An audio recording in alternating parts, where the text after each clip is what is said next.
What's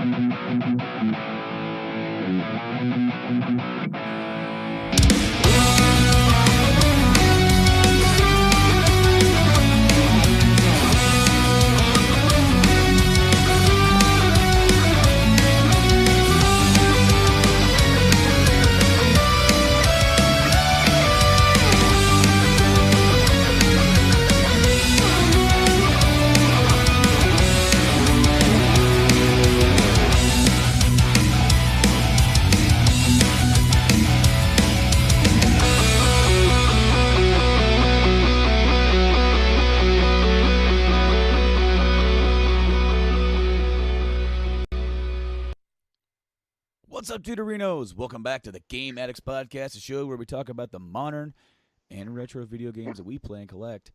I am this podcast player one, Brando, and joining me here today is this podcast special player two, Tyler McLaughlin. Awkward pause. Awkward pause, pregnant pause. Welcome back to the show, Tyler. It's so great to have you back on here once again, co-host of the great podcast, Podcastrophe.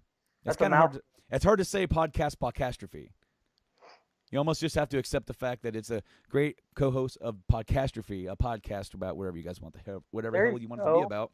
Of course, you can catch that on podcastrophe.podbean.com each and every single week. I think it's Wednesdays, the same day that you release, right? Like that we go live, that you release or something like that.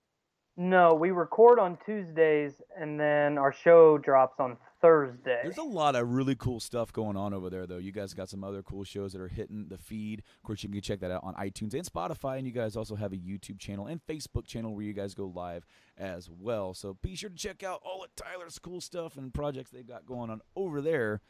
It's really cool to have you back here today on the show. We haven't had you back on in just a little bit.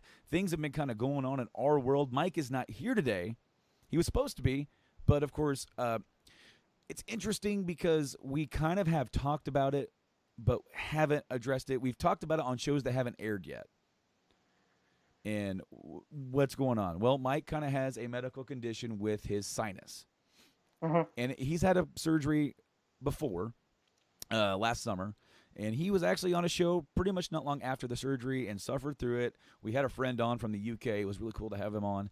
And Mike suffered through that. Well, he has another surgery coming up. It's going to be even more invasive than last time. Mm-hmm. And we have actually recorded some extra shows for the bank, for the bag. I have a whole folder on the computer called The Bag that just has 2 podcasts in it for later. And that is one reason why we've also kind of staggered the release to every other week here on the show. And that's just because he's got stuff going on, and I also do as well. I have not made this announcement yet on the podcast. No, I haven't. And Tyler gets to be here for it. I'm honored. I got another kid on the way. Congratulations, my man. Yeah. And if you hear hesitance in my voice, it's not because I'm not excited for another kid. It's because this is an oops. It happens. Yeah, I'm so glad it's happened after I've already had one. Right. I already know what to expect. It's just a lot of different things have kind of been going on, and it always happens at the least exciting moment. Mm-hmm. Or like it always happens when you're already planning on other things, and you have a loose plan, a loose idea of what you want to accomplish in the next couple of years, and well, that's kind of been thrown off now because we got one coming on. I shouldn't say we don't know what it is yet. Due in October. Wow.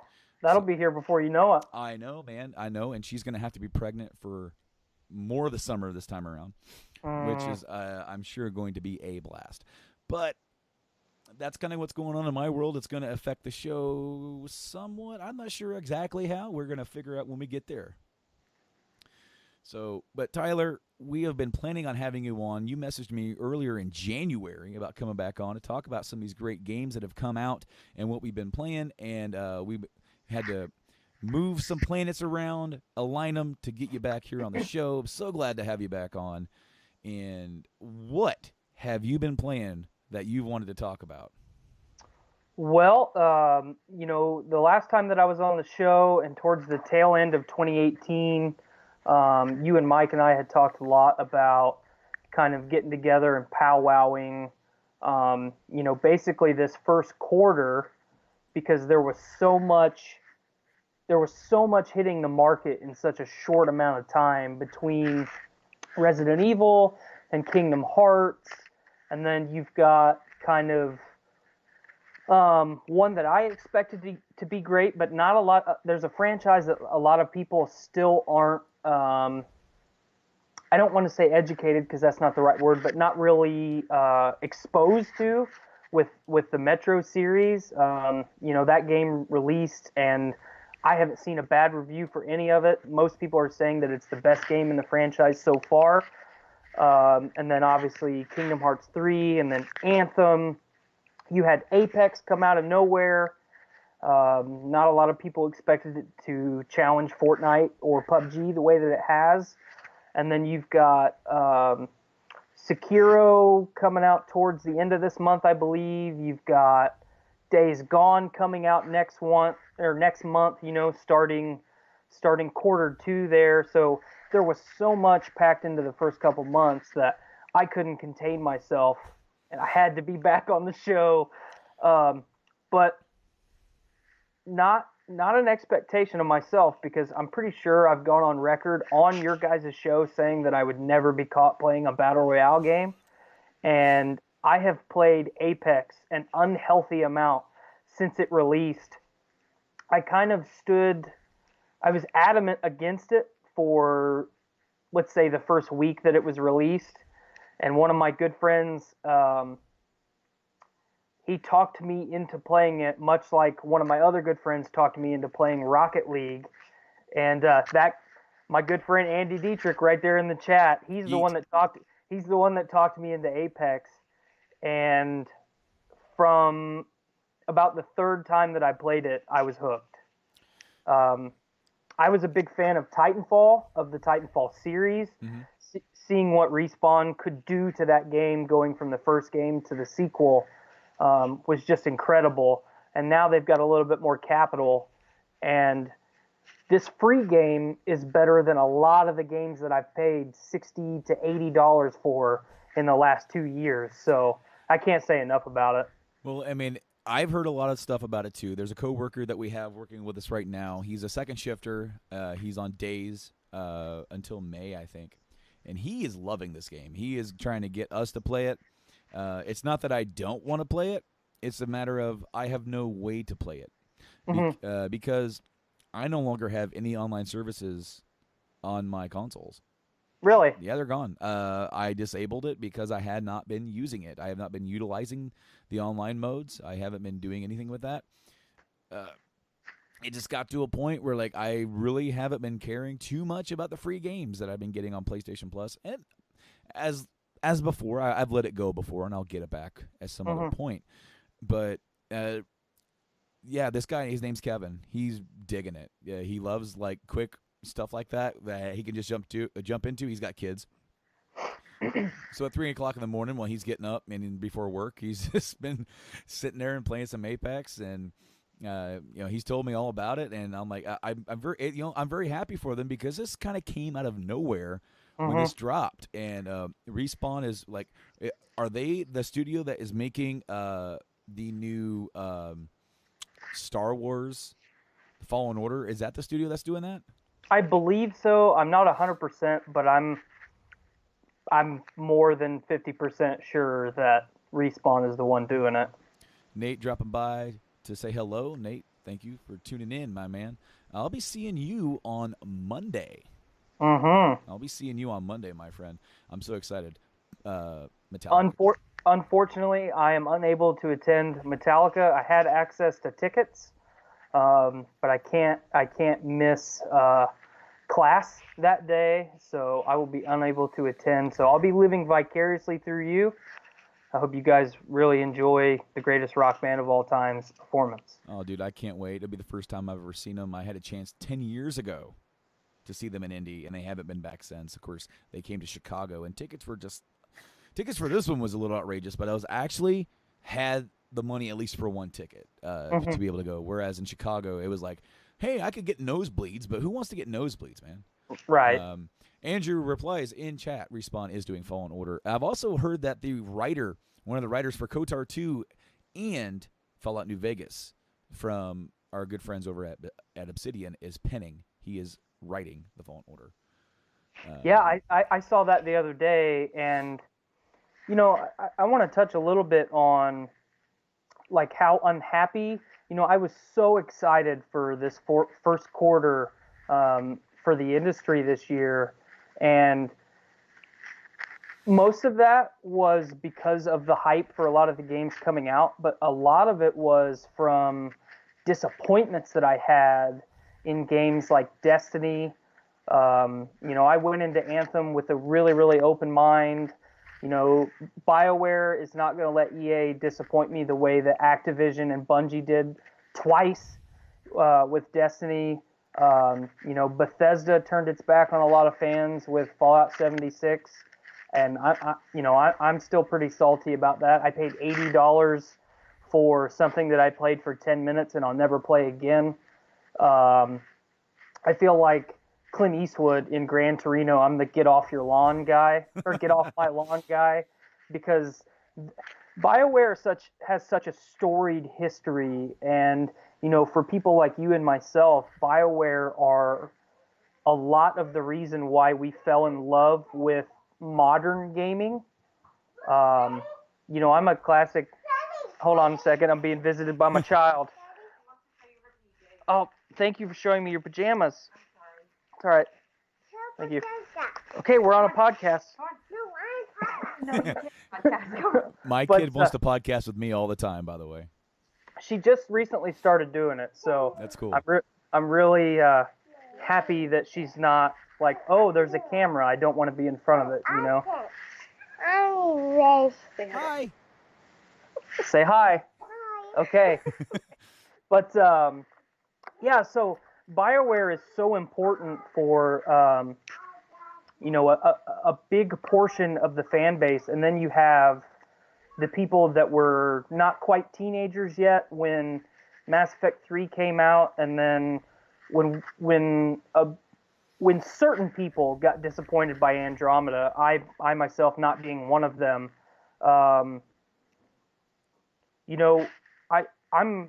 I'm very aggravated at EA, like a lot of fans are, because EA killed the most important franchise in my gaming library to make Anthem.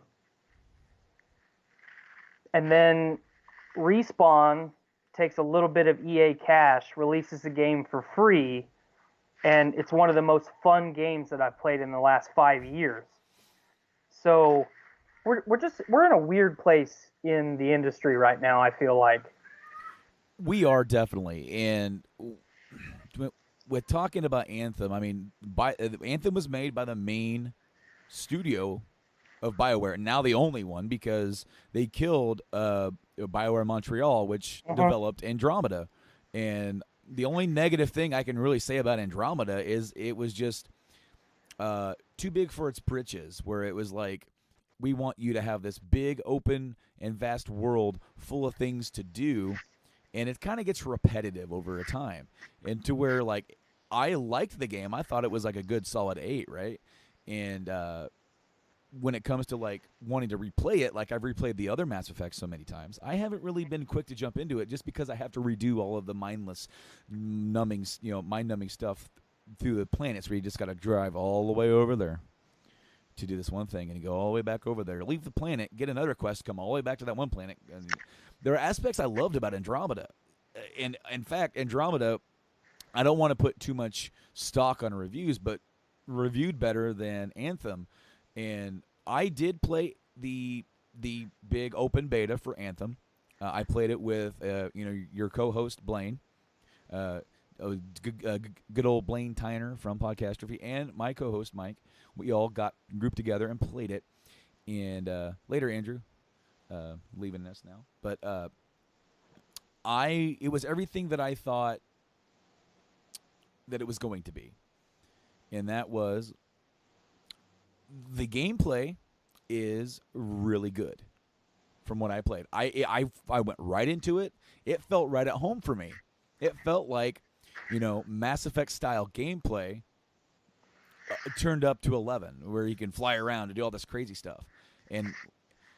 But it was the fact that, the actual gameplay was reliant on the multiplayer type thing, Mm-hmm. where like, okay, so Blaine, Mike, and I were all together. We were all in a party. We could all talk to each other.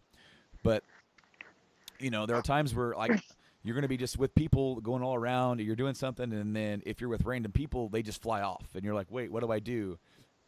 That's the main gameplay experience if you're playing with other people. I don't want that.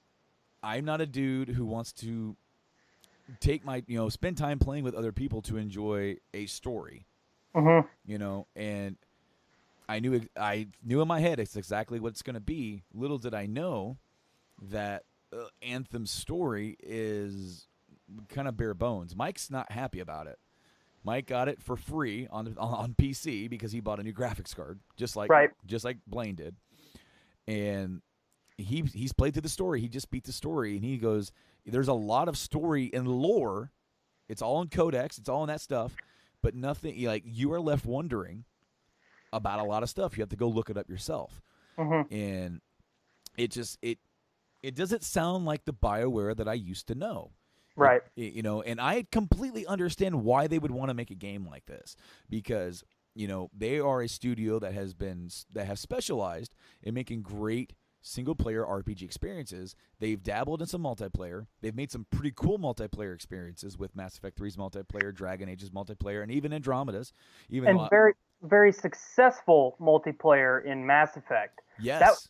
That was something that a lot of fans had kind of condemned before they even experienced it. I don't think anyone expected Mass Effect 3's multiplayer to be as successful and or fun as it was. And I know you played the hell out of it. I played it a lot, much like I'm playing Apex right now, probably a lot more than I should have. But I don't understand. Okay, let me go back a little bit. I understand, like you do, why BioWare made this game.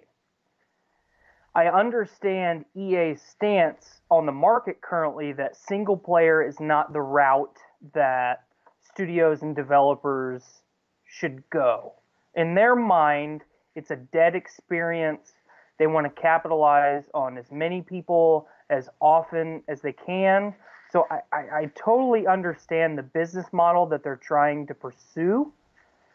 I don't understand how, as a business, making decisions that have to make business sense, you can look at what every mistake that Bungie and Activision made with Destiny, and then go on to Battlefield 5, which, the gameplay might have been fun, but it sold horrendously. EA keeps killing all these franchises and studios that fans want more and more of. I know I've been involved in some message boards and forums and, some discussion outlets here lately, a lot more than I usually am. And there are still people wanting the Dead Space franchise to be resurrected because it was the only, or at least the most mainstream space survival horror game, that we've ever had. There are still people salty about that studio being killed by EA. So EA has all of this caution tape in front of them saying, we've got arguably one of our most popular studios, one of our most successful studios in BioWare. Should we make this game? I don't think that you can ever make the argument that new IP is necessary, because I think no one can argue that every decade you have to inject some new IP somewhere, otherwise the market will be incredibly stale. Then all of us fans will be saying, "Man, I got that 5 times already." Totally the opposite of what we experience with Call of Duty. Because people just keep buying that crap. But I don't understand how they can look at all that caution tape and just plunge headlong through it and say, we'll make some money on microtransactions. Now, like it's funny how EA is so multiplayer centric and how they see that as a future business model. Meanwhile, in one calendar year, I'm gonna just like start a year ago, January, and go through the entire year and look at how many single player experiences sold killer. Absolutely. God of War, Spider-Man, Red Dead Redemption, even though they launched an online mode too, but that did not launch that way for the first month. They sold 17 million copies in a month. Right. It killed it. Absolutely killed it. So for anybody to say that single player experiences are not profitable, they're wrong. They're completely wrong. They are definitely profitable. I think there is a definite market for that, and if anybody proves that, not only those games that I just mentioned, but also look at pretty much every Nintendo property that gets put out as majorly a single player, like all the Mario games, all the Zelda games, all the stuff like that. Right. The only big ones that are pretty much multiplayer centric are Smash. Mario Kart, Smash Brothers, things like Splatoon. Mario Tennis Aces. Their spin on the esports market. It's always got to involve Mario or their main IP. But sure. No, but like I knew what Anthem was going to be. I saw it from the get-go. I was hoping it wasn't going to be just a Destiny clone. It is fun to play. I had fun playing it, but I cannot justify spending $60 for an experience that I'm mostly going to want to play by myself. And that experience is going to be very different. And I cannot devote that much time anymore. I have to pick and choose where I play my games, I have a life, I have a job, I have a kid. Now you've got another one on the way. No shit. It's awesome, but it's also like, here we go. But that's going to cut into it as well. To the point where we're trying to save money, and I'm looking at all these awesome games that are supposed to release this year, and I'm going to have to wait. But, let's look at, Anthem came out, and to say that it stumbled out of the gate is an understatement. The game is not selling very well at all. It sold a third of what Destiny sold, maybe even a half, from that launch. Also, its first weekend, sales of both Resident Evil 2 and Kingdom Hearts 3 outsold Anthem in its first week or first weekend. But I read an article this morning, kind of in preparation for this show, and I'm not sure how much truth there is to the statement, but as of right now, of the modern BioWare era, Anthem is their lowest selling game in history. Yeah, and it's, from what I understand, it's not that it's like selling completely terrible. It's starting to pick up some steam, but I really feel like some people were waiting because of how they rolled it out. With some people were playing it early, people who had the EA access and all that kind of stuff. The people who pre-ordered it got a little early, and then the people were just waiting. And they got the reviews. Like, there's one thing to get the reviews, and then you're wanting to hear what the gamer says, what the streamer says. Right. What are they saying about it? Is this a game that I want to go pick up and try out? And I feel like that is the case for this. But there's also another big controversy that just propped up within the last week, and that is the issue of it potentially bricked a console, maybe multiple consoles, with a crashing bug. And this crashing bug is actually on all three consoles that it's on. Of course, your Xbox, PlayStation, and PC. But in the terms of PlayStation, it's causing it to hard reset. And basically, it's causing it to just glitch out to the point where it just hard resets itself like you unplugged it. And it has to rebuild the database, which is not, it's not really healthy to keep doing that to it. Right. And in one reported case, you had to pretty much, they had to reboot it in safe mode. And in at least one or two cases or whatever, it bricked it where they can't do anything with it. From what I understand, there was an article released saying that Sony was giving out digital refunds for anybody who bought the game, no questions asked. I know that to be false because a friend of mine and Blaine's tried to get a refund and they told him no. But there are people who have gotten refunds for the game because they don't want because it's a risk. They don't want their console to be broken by a game. And PlayStation was reportedly doing that until I heard otherwise from a personal experience. But EA has responded saying that there's going to be a fix for this coming within the week, and that they personally, with their testing, have not had any console brick. They said if it freezes up, go do a hard reset and let it restart, and there should be no issues. I think all of us, especially fans of studios like Bethesda, in this day and age, we expect, especially at the launch of a game, to experience bugs and glitches. And, these games, even if they have long development cycles, towards the end of their development are rushed so much to meet deadlines. I don't think that you can be a fan of modern gaming and not expect or prepare yourself for that a little bit, especially when we have massive day one patches and stuff like that now. I don't get up in arms like a lot of people do when I go to install my disc and I've got, a 40 or 50 gig day one patch. I'm okay with that because that shows that there's still, that even though it's launch day of the game, they're still putting the time in to make sure that I can have a somewhat enjoyable experience.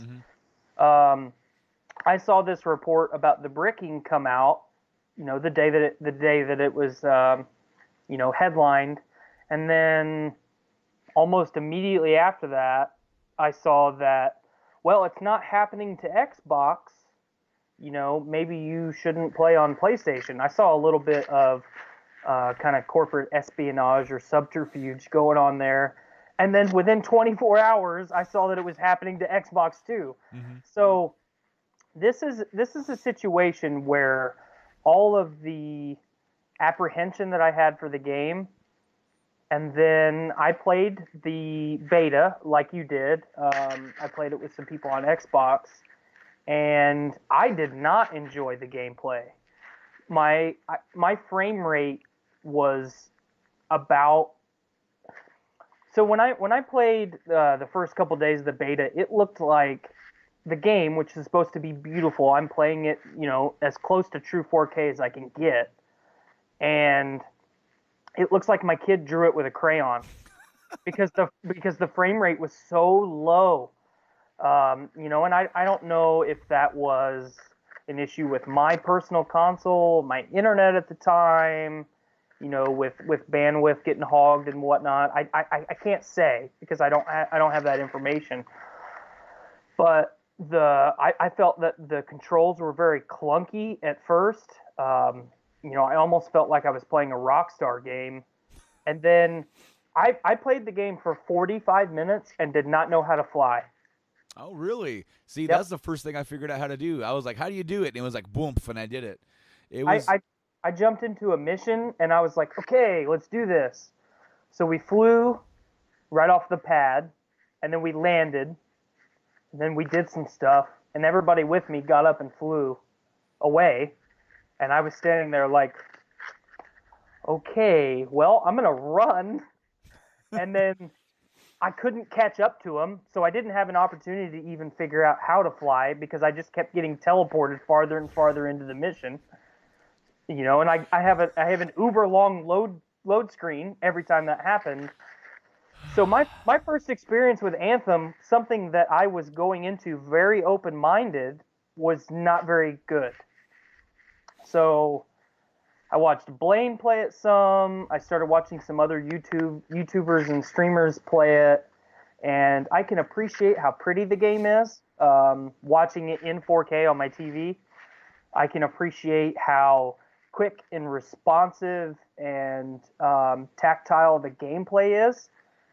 What I can't appreciate is like 10-minute load times that are unnecessary with like a cartoon, just staring at a blank cartoon. At least in Skyrim, I could spin an object, and zoom in and out. Like I can look at something. You remember the long installs for the original MGS4?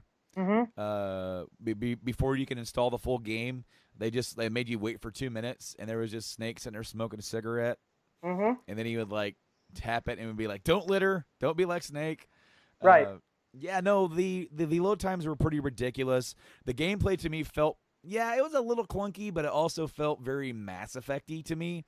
Right. Where it was right in with, I mean, the flying was a new mechanic, but like everything as far as like figuring out your little moves, your little powers or grenades or whatever, that felt pretty quick to me. That kind of fell in. I had a couple of frame drops, but not many. The game looked pretty good for me. I was playing on PlayStation, but overall, it just left me like, well, this would be fun to play with friends, but that's not an experience that I like to do very often.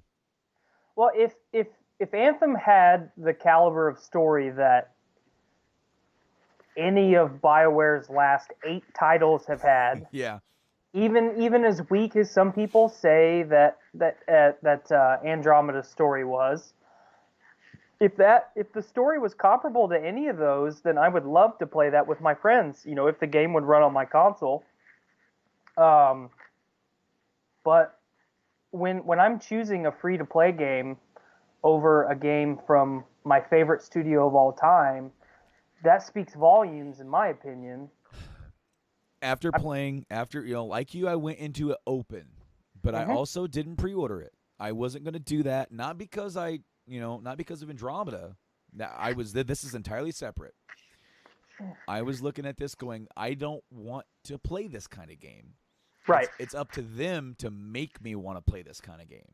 That's kind of where I was going in. And I played the beta, and I'm just like, there's nothing here to make me want to spend $60 on. Well, and so once I started watching gameplay streams and stuff like that, I said, you know what? I'm going to find a streamer that is starting right out of the tutorial and is planning on doing a full game live stream.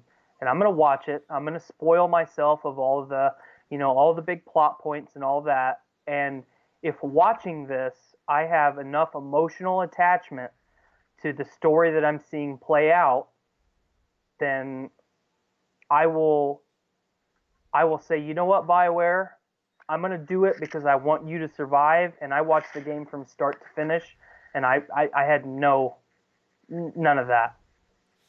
And that's a shame. That is a shame. I did not buy this out of necessarily protest. I'm not trying to tell, but I am voting with my wallet and saying I don't want to play this kind of game. That's what I'm telling them. Right. And I also want BioWare to continue to exist.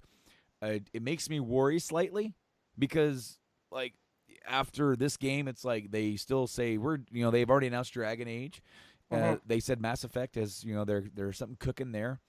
So they're gonna make me look their way again at their next project.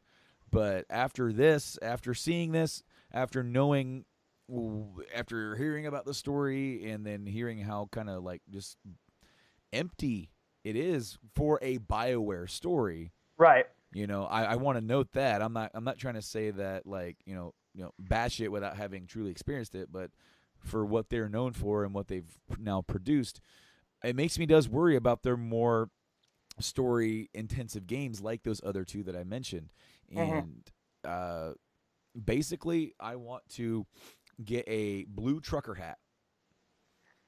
And I want to start, I don't know if I can pull the funds together. I know I got a kid on the way. Maybe we can try and get this crowdfunded. I want to get a blue trucker hat, and I want it to say, make BioWare great again. And we're going to start a campaign on Twitter, hashtag it, make BioWare great again. You've got your first GoFundMe or Kickstarter supporter right here, because so I don't know if you guys have talked about this on the show or not, but one of the additional reasons why I'm so salty about Anthem, if I need any more, is, do you remember reading in the last month and a half the report of BioWare trying to make KOTOR 3 multiple times, and EA has basically put the hammer down on that and say, nope, you're not doing it? Yes, and they even went so far to make a quick concept of what it could be or what it could look like. And yes, I've heard that. And man, that kills me. That kills me. That is something that fans have wanted. That is something that I have wanted. Something that you have wanted. Literally everybody who has played and enjoyed one or both of those KOTOR games, they wanted BioWare to return to it. They wanted them to, like, more than Tor. I want to say that because they did do Tor. They Right. did do another Star Wars property, but more than that, a direct Star Wars single-player RPG. I said this when it came out, when Inquisition came out. Buddy, you take this engine, you put a Star Wars skin on it, you've got a damn KOTOR in the making just with this. Absolutely. And I'm not so picky. That's all I would want. If people said, this is exactly like Inquisition, I'd be like, yes, but it's Star Wars. Because it reminded me, as I was playing it, I'm like, this could be Star Wars, and I would be even happier right now if I had KOTOR 3 in my hands. But to hear that, yes, that was disheartening. Yeah, very disheartening. And I do worry about BioWare coming out of this. I am also going to give them props because they're not going to give up on Anthem. They're not going to quit supporting it. Unlike what happened with other titles that have come out, like Battlefield or Andromeda. Andromeda. Yes, Andromeda specifically, because all the DLC for that got canceled, including the Quarian arc storyline, which that pissed me off. I got turned into a book. I'm still pissed about it. But I misspoke about Battlefield. There is the reason they said in an earnings call why Battlefield 5 failed is because they didn't launch with the Battle Royale mode, which is coming out in April. I heavily disagree with that. I don't think that's the case at all. I think people voted with their wallet with that game and said we're going to go elsewhere. But the other one, the Star Wars Battlefront, when that came out and fell right in its face, they pretty much pulled a lot of support for that. There's still some stuff getting rolled out for that, but quite literally, it's nowhere near the level of what it could be, or what it was promised to be. I mean, I think that's the biggest part about it, because when Battlefront failed, that's when all the microtransaction controversy was happening, and then that put that game even in an even more negative light than it already was because of how bad it was. Yeah. I do want to play devil's advocate a little bit and actually give EA and BioWare a little bit of kudos. I don't think anyone can say that I don't think anyone can say that Anthem is not a beautiful game. It's one of the prettiest games as far as environments and textures and lighting that I've seen. I mean, it's comparable to games like God of War and Spider-Man, all the big hits of last year for sure. And lost my train of thought. EA said that they were going to make this game. BioWare had so much turnover and controversy last year with Casey Hudson coming back in, and the studio's in turmoil. They shut down a studio. Putting the console bricking aside, they didn't really provide a game that was different than what they promised. They've given everybody exactly what they said they were going to. It's a looter shooter. It's a pretty looter shooter. The focus is on multiplayer and playing with your friends. And I can't, in good conscience, fault EA or BioWare for delivering on what they promised. Mm-hmm. Well, go ahead. I was just gonna say that, like, BioWare, in this sense, gave EA exactly what they asked for.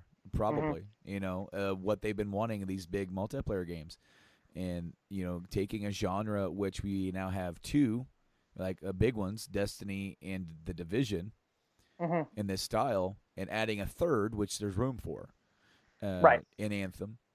They gave them what they wanted, and lo and behold, not necessarily, by just general standard, but it didn't deliver based on hardcore BioWare fan standards.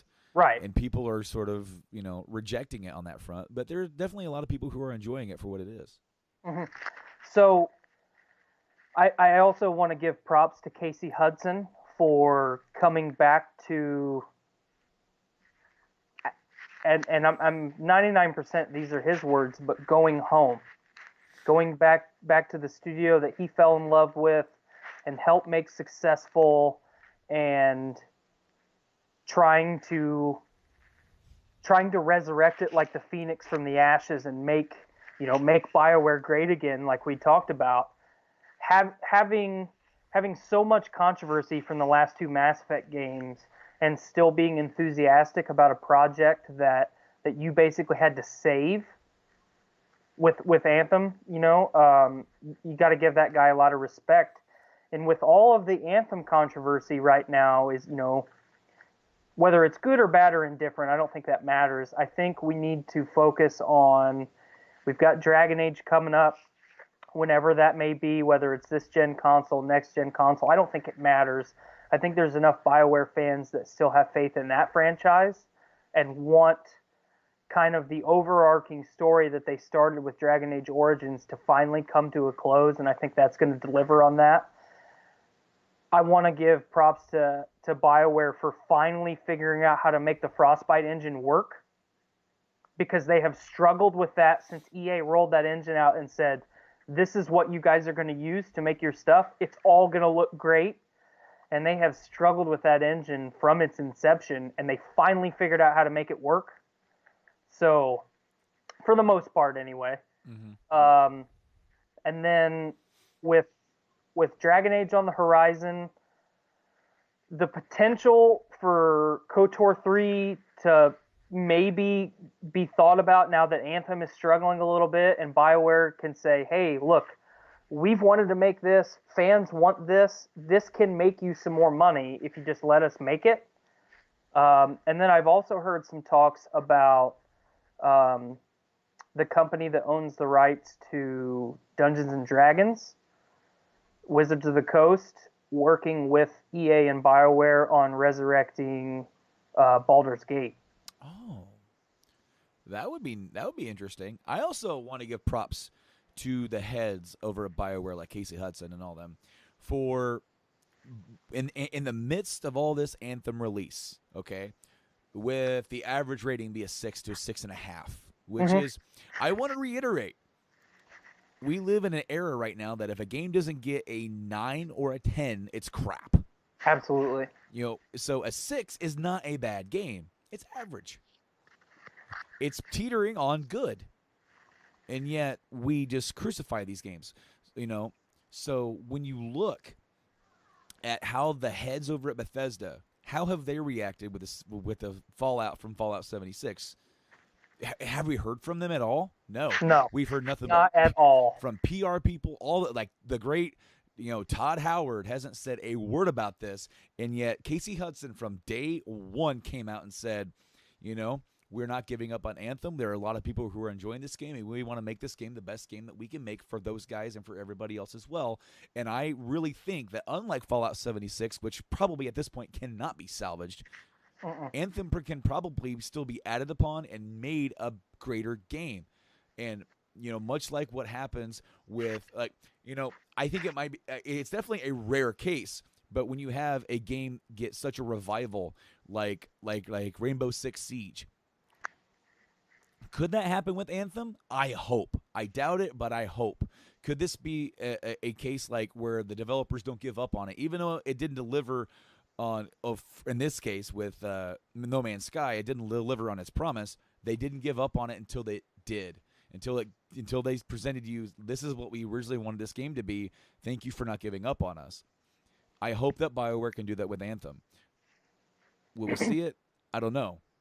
Well, there's nothing but positivity, I think, coming from BioWare. I'm sorry, there's nothing but potential coming from BioWare's perspective, because if you look at all of their titles over the last 10 years, Mass Effect 2, Mass Effect 3, both Dragon Age games, I wish I could throw Andromeda in on this too, but that got scrapped, obviously. But every one of those games has had really, really good, engaging DLC. Mm-hmm. So BioWare has the ability to put out top-notch quality DLC, And if you look at a game like The Witcher 3, which didn't need anything else, it was 100% complete. It delivered on every forefront. They came out with the Blood and Wine expansion and then doubled down on everything that they had already did. So I like the direction that you took that. BioWare and EA have the potential to say, you know what? All of you people that gave this game an average score, we have spent the last 6 months working on this. Give this a shot, and then re-review the game, and then tell us what you think. Mm-hmm. And they have the potential to not necessarily totally rework the game, but to provide even, above and beyond what they promised from the get-go when the game was announced. So, I want to take a break here to give Blaine the attention that he wants. Thank you. He has been bugging us to put your glasses on. Leo Murphy, yes, Baldur's Gate was in fact awesome. But yeah, Blaine wants attention, so we're going to give him just his quick thing of attention. We weren't going to let him. So often has he come on here and just as I'm in the middle of talking, he pops up with something and it just like takes my brain over and it just cuts it off. So I'm glad that we didn't let that happen. But no, I do have a lot of hope. For BioWare, from everything that I've heard, they have actually come out and said, just like I said, nothing's going to happen to us. We have a great relationship with EA. They're not going to come in and hack us. Of course, that could change. That could just be like what they believe now, and then 6 months down the road, EA is going to be like, we're going to lay you guys off. Mm-hmm. EA is heartless. They want money, and that is the end of the line. Now,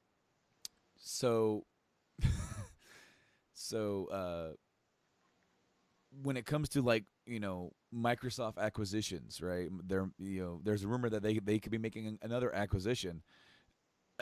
That's a group that I wish would have bought BioWare from the get-go. As long as you and I have been friends, we have 100% agreed on that viewpoint.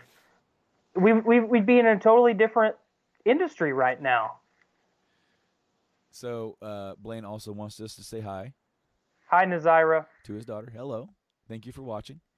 And I really feel that Microsoft would be a great place for them to be because, yes, they're going to work together. They're going to get funding. But I really think Microsoft is going to let them make the game and kind of be more of a just like an Overwatch, or maybe try this, maybe do this, maybe that, instead of being like, no, you guys have to make this kind of game.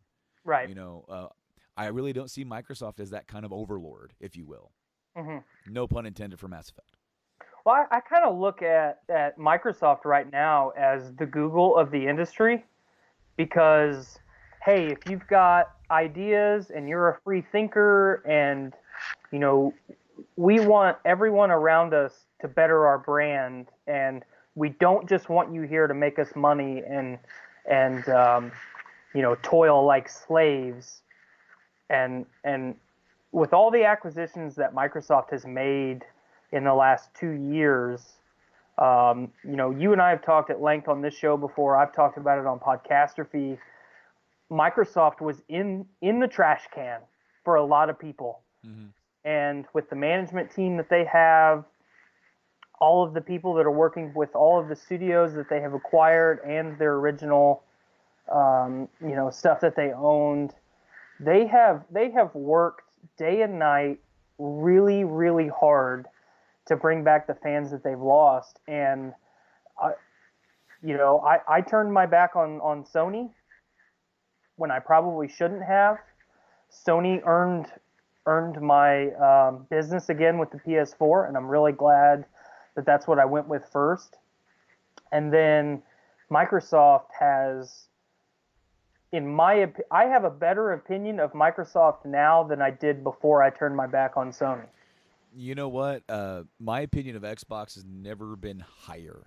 Absolutely. And that is coming off of, I said I would never own the Xbox One when that got announced.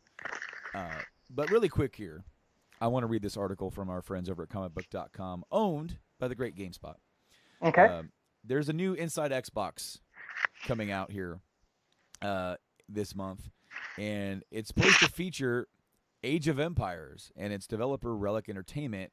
and rumored by a leaker known as Clobril on Twitter, who has been known to leak certain Xbox announcements that have been, that have come to fruition, that possibly they could be adding Relic Entertainment to their list under the newly named Xbox Game Studios Huh. to their ranks. So that's kind of interesting and cool that they would be adding that development crew.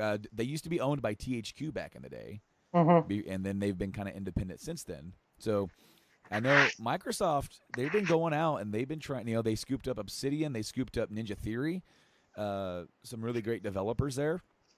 And it's going to be exciting to see what they do under that umbrella. Of course, Obsidian has the game The Outer Worlds. That's going to come out on multiple systems, but that'll probably be the last one because after that, the next project will be under the new stewardship of Xbox Game Studios. So who knows? Maybe that's a rumor right now. That may come to pass, but I have no doubt that there's going to be even more studios that they try to scoop up because they, just like we have said before to each other, not on a podcast, they need to build like their roster. They need that is one thing that Sony has. They have a hell of a roster of a lot of different studios that make awesome games. And since the PS3 era, they have all been delivering, on that with great exclusives. And that's one thing that Microsoft has lacked is great exclusives, even though that term is now loose because it includes PC timed exclusives. Well, not it includes the console exclusive to Xbox console, but also with their streaming service, they want to be everywhere. So like Xbox games are going to be on here. There's the rumor about them trying to get Xbox onto Switch, which has been kind of debunked, but it could still happen. You could get Forza, Halo, Gears, and all these first-party Xbox games on Switch through Game Pass streaming, which would be insane. But Xbox is taking this to the next level, and the rumor is we're getting new console announcements at E3 this year with the next generation Xbox hardware. Now, just go into that for a second. There's the rumor that we're going to get the top end, the new Xbox 4K Ultimate Machine, and then they're going to do a lesser version of that. That's not going to be pushing for. It's going to have everything else, but the same GPU. It's not going to have the same GPU because one's going to be pushing the 4K and one's going to be pushing 1080p. A cheaper alternative, and the cheaper alternative is rumored to have no disk drive. Is it going to be 1080p or is it going to be 2160? Well, 2160 is 4K, and 1440 is in between, like kind of a 2K. So it may be pushing 1440. Okay. But the rumor is that the lower cost one is going to have no disk drive, and it's going to be more focused towards your Call of Duty, NBA 2K players, your more casual gamers. But my theory is that they're introducing it as a way to get the diskless systems out there, right? As a way of like, well, we're still going to have physical copies for all of you guys. If you want the higher end, get that. But then at the end of this generation, they'll be like, well, guys, we've already conditioned half of you, if not 3/4 of you, to get this one over here. So the next one, if we release one, is not going to have one at all. And then just today, you brought up this little rumor that there's going to be a diskless version of the Xbox One S, hailed as the all-digital version, coming to stores, or at least the Microsoft Store, with pre-order starting in April, with the release in May. And you brought something to my attention that I didn't know, is that Microsoft stores are going to be accepting a program where you can bring in your physical copies of games in exchange to a download code for you to get those games that you have bought physically onto these all-digital machines, which is interesting and awesome that they're doing that, because what a way to tilt somebody into an all-digital future as a way to have an exchange program, right? I think it's really, really, really smart, and it's good play on Microsoft's part. I'm one of those people, much like you and Mike and a lot of our friend base. I don't particularly want games as a service, but I can say this: I'm getting ready to cancel cable. This will be the first time in my life that I've never had cable, and I'm going to replace that with the streaming services that I currently have, but additional ones where, so that'll be the majority of the media that's consumed in my house will be on a service basis. If I have to do it, I think there's enough, how do I want to say that? There's enough of the market that's already been figured out, especially with Games Pass and, PlayStation Now, however you feel about that, that it's not going to be, we're not going to have to be Clint Eastwood yelling at people to get off our lawn. I think it's not going to be as hard as everyone thinks it's going to be.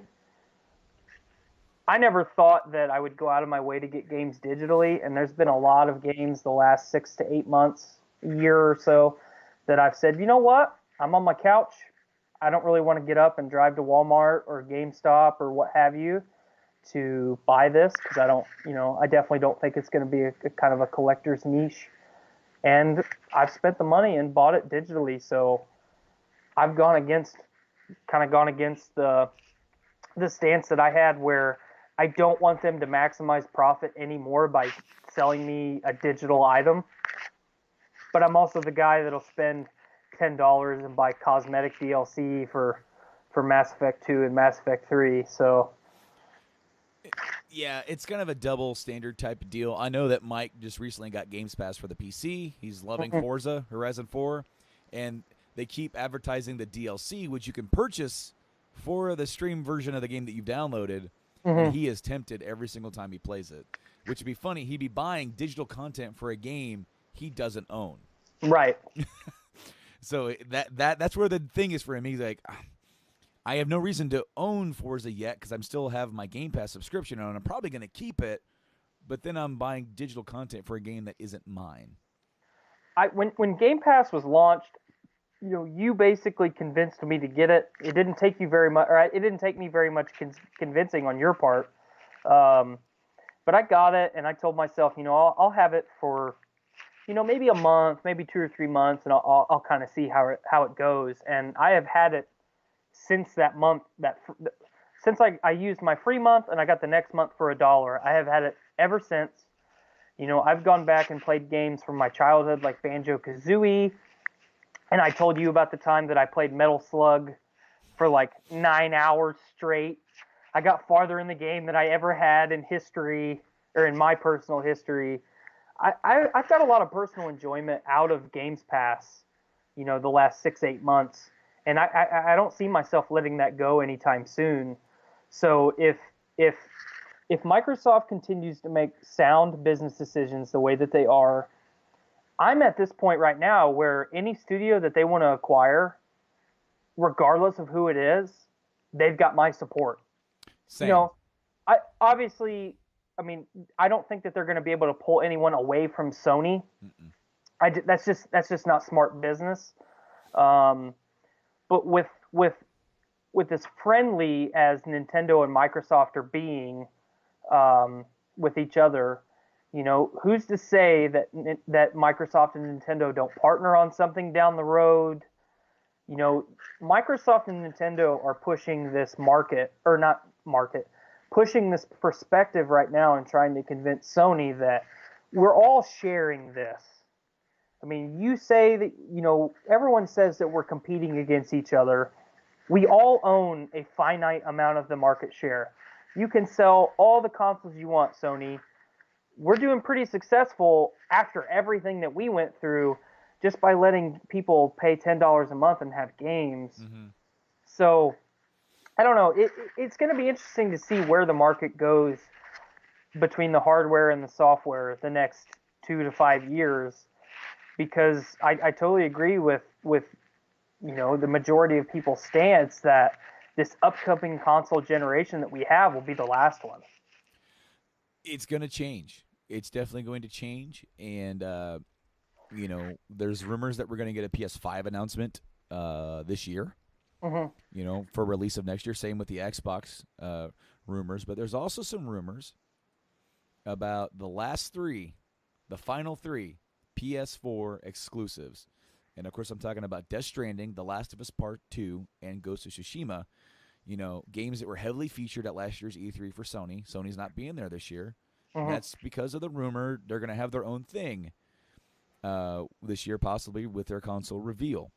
Now, sorry to interrupt you, but is this something additional to PlayStation Experience? Well, there will be a PSX next year, or this year.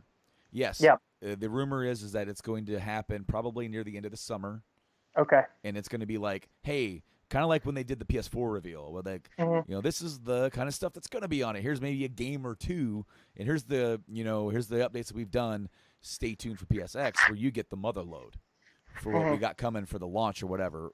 And then, of course, there's probably going to be news about these 3 games, because these 3 games are going to be the swan song of the PS4 as far as exclusivity goes. I don't know of any other games that are coming out that are exclusive to the console as far as first party. And the release of these games could vary based on their status of how close they are to being complete. I just saw today that Hideo Kojima confirmed that Death Stranding is running a little behind. I saw that as well. And that there was a rumor that Death Stranding was going to launch in June, and then I've heard later on. I just saw a rumor that said Ghost of Tsushima is going to launch on August 30th, which could just be a placeholder date. I've heard rumor that Last of Us Part 2 is going to launch in October. Okay. And so, with that being said, I've also heard a rumor earlier in January that all 3 of these games could be released by the end of the year. But of course, if you're Sony, you don't want to launch these 3 games that close to each other. With the crowded market, you want to let them breathe. Well, and that's what I was going to say. You've got 3 games here right now that are going to be heavy hitters. That's just what they're expected to be. Wouldn't you, business sense, I've thrown that term out a lot during the show. Wouldn't you want to space that out and hit one about every quarter? Right. Yeah, exactly. You've got the beginning. So you've got quarter 1, which is normally a big quarter. Quarter 2 is normally pretty quiet because that's the beginning of the fiscal year for a lot of companies. They're carrying over sales and whatnot from quarter 1. And then you've got the summer with, all the games conferences. And then you go into the fall, and then that's when you start hitting it real hard again for the fall and then the holiday season. As of right now, just me as a fan, if we got these 3 games in any order every 3 months for the rest of the year, I'm going to buy every one of them day one. Right. And the thing is that it's kind of weird that we don't have actual release windows for any of these. Right. With all 3 of these games, the rumors are they're getting pretty freaking close. With people with close to Death Stranding saying that they're finishing up mocaps and voices last month, which means they're pretty much putting the final touches and putting the last stuff in the game. Last of Us Part 2 composer said you're going to see this game sooner than you think. I haven't heard anything about like that from Ghost of Tsushima, but other than the rumored release date. But like you said, it depends on when they want to launch the PS5. They probably don't want to launch one of these games too close to that. But, of course, then there's the backwards compatibility rumors with at least the 4 going all the way back to 1 with the patent, where these games are going to be like, hey, all these great games that we just launched last year, they're enhanced for the PS5 with 60 frames 4K. As great as they're going to look, they're like day one that you put these games in, these 3 games, along with this short list of other PS4 games, are going to get a day 1 patch to look and play better on the new console. And I think that's definitely going to happen, but let's pretend that PS5 is not going to launch until holiday 2020, which that's what I think. That, to me, that sounds pretty sound. Even if they announce it a whole year early, they're going to build that year full of hype and finish off the PS4 with these 3 games. But then that would leave you with, if they announce the PS5 at the end of the summer, and let's say none of these games have come out yet, all the way into August, right?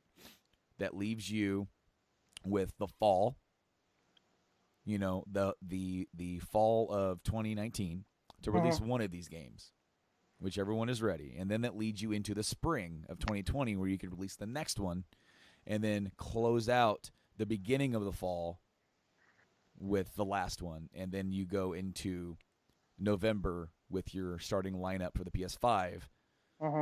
And to me, that sounds like a sound decision, but we could see them in any order, and I don't really care which.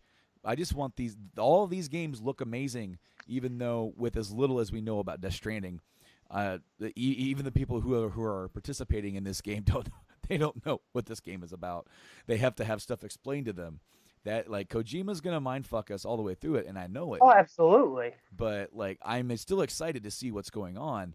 But it just the more and longer that we get into this year, we're already into the third month of this year, and we still have nothing. They are being very tight-lipped. They did do a trailer with what they have coming for 2019, and all three of these games are featured though. So let me ask you this: if you are Sony and you're sitting in your boardroom, you're in a conference call with the heads of each of these games. I would imagine they've all pretty much had identical development times, maybe obviously a little bit less for Ghost of Tsushima. But in good conscience, wouldn't you release The Last of Us Part 2 as your final game on the console? I don't see how Sony could say, you know what, for the last game on our most one of our most successful consoles in history, we're going to release new IP. I don't think that's very, very sound business decisions. I think Death Stranding would do a lot better than Ghost of Tsushima. I can't speak. It's a podcast, but Ghost of Tsushima. I think if they trail off with Ghost, that it's not going to do as well as something like The Last of Us Part 2. You know, when The Last of Us Part 2 was first starting to be rumored, you and I talked at length about how that was the final swan song for the PlayStation 3, and then they turned right around and said, you know what? Not everyone had access to this. Here it is again, and a little bit better. And I know for a fact I bought it. I know a lot of people bought. I mean, even people that bought it on PS3 went ahead and bought it again. It's that good. So I think you have no other choice than let The Last of Us, no pun intended, obviously, but be the last of them. I mean, it's got to be. Well, and I actually agree with you. If I had to pick, I would do Death Stranding this fall, and then Ghosts in the spring, if we're doing that same timetable, and then The Last of Us as the swan song. I would do the exact same thing. Even if Last of Us is further along than Ghosts, I would say push it, because it doesn't need to be here. Right. We can wait another year for that, because it'll be worth it. Well, and even let's just go worst case scenario with it, that they had to push The Last of Us 2 to the next gen consoles.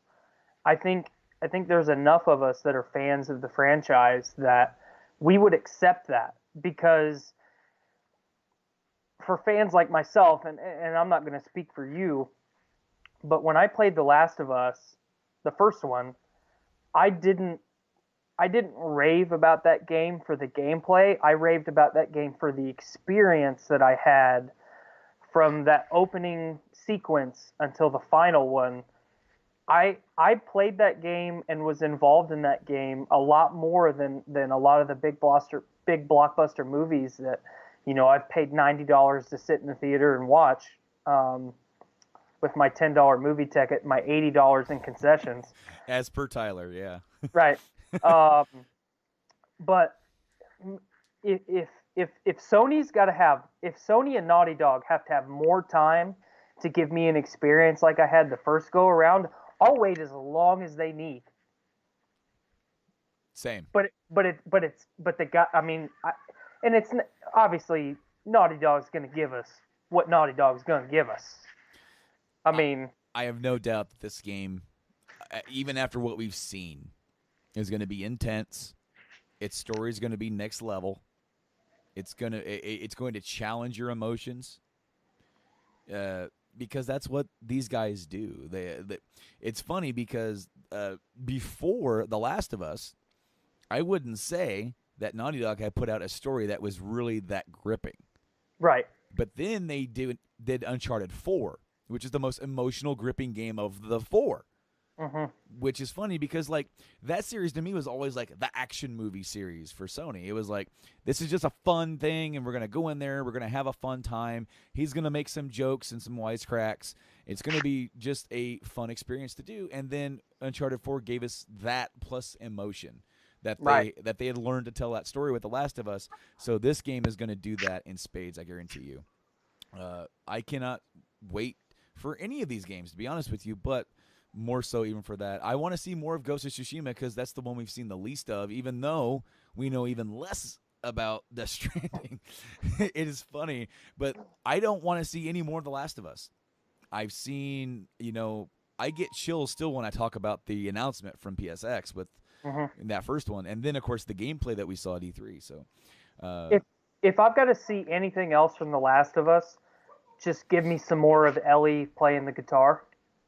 Or of maybe Joel playing the guitar. I mean, it can be as bare bones and as simple as it possibly can be, even if it's just the low or the image that you have pulled up for us right now or for the stream, and that guitar tune playing in the background. Like, that's all I need. That's all I need. I would love there to be like a theatrical type trailer where you hear her or him playing. And you just see quick snippets of cuts from the game or gameplay, like an actual just quick trailer where you don't get any concept. You don't get any like big gameplay sections that you see in like big 20-minute long or 48-minute one like we got with Cyberpunk. Right. It's just quick cuts and you don't, out of context, you don't know what they mean. That would be awesome. Moving on, though, we're going to go to Nintendo. And something that I just saw today, and I wanted to touch on really quick because it involves Nintendo Labo. They're doing VR, where you can be an elephant and take pictures and look at a viewfinder and be a bird and shoot missiles. This is coming out. I'm not sure when. Maybe this fall. They announced it. I'm not sure when, but it's going to be $80 for the whole big set, and then or you could get the starter one and then buy the two other ones. And it still equals out to be $80, depending on how you want to buy it. But, when the original Labo set came out, I'm like, that's niche, that's cool, that's cool for kids. Don't get it. And now we're getting one where you hold the Switch up to your face to damage your eyes even more. Don't do it, kids. Well, remember when we were kids and everybody yelled at us, "Get away from the TV, you're going to hurt your eyes." And then there's the meme going around with everybody wearing the VR headsets where we're just trapped into it. You know what? It's I'm not sure how well, with the system specs of the Switch, I'm not sure how well it can actually do VR.